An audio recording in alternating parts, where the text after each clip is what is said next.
டே 5 நம்ம வெற்றிகரமாக ஸ்டார்ட் பண்ணிட்டோம். இன்றைக்கி பார்த்திங்கன்னா வெயில் மண்டையை பொழக்குதுங்க. பட் கிரவுண்டில் யாருமே இல்லை. இந்த வெயிலில் எவன்டா வருவான்னு சொல்லிட்டு எவனும் வரல போல்.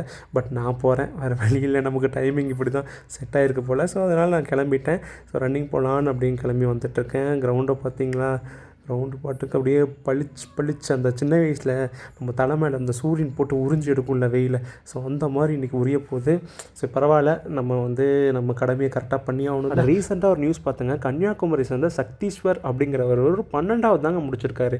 வெயிட் லாஸ் பண்ணணுங்கிறதுனால யூடியூப்பை பார்த்துட்டு வெறும் பழங்கள் காய்கறிகள் மட்டுமே சாப்பிட்டு ஒரே மாதத்தில் உடல் சோர்வு ஏற்பட்டு உயிரிழந்திருக்காரு.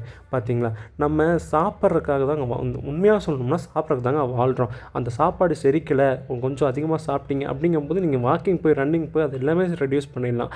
உடம்பு குறைக்கணுமா, வாக்கிங் போங்க, ரன்னிங் போங்க. அதை விட்டு நான் அந்த டயட் அந்த பக்கமே போகாதீங்க, சீரியஸாகவே சொல்கிறேன். ஏன்னா நான் டயட்லாம் இல்லை, நான் நல்லா சாப்பிட்றேன், நல்லா ஒர்க் அவுட் பண்ணுறேன். ஸோ அதனால் ஹெல்த்தியாக இருக்கேன். ஸோ ஹெல்த்தியாக இருக்கணும்னா எக்ஸசைஸ் ரொம்ப மஸ்ட்டு. இந்த மாதிரி அவுட்டோரில் எக்ஸசைஸ் பண்ணுறது ஃபீல் குட்டாக தாங்க இருக்கும்.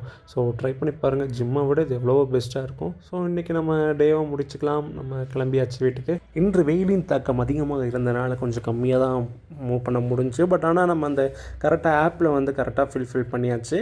ஸோ இனியும் நாளை ஒரு சிறந்த நாளில் மீண்டும் சந்திக்கலாம். நன்றி, வணக்கம்.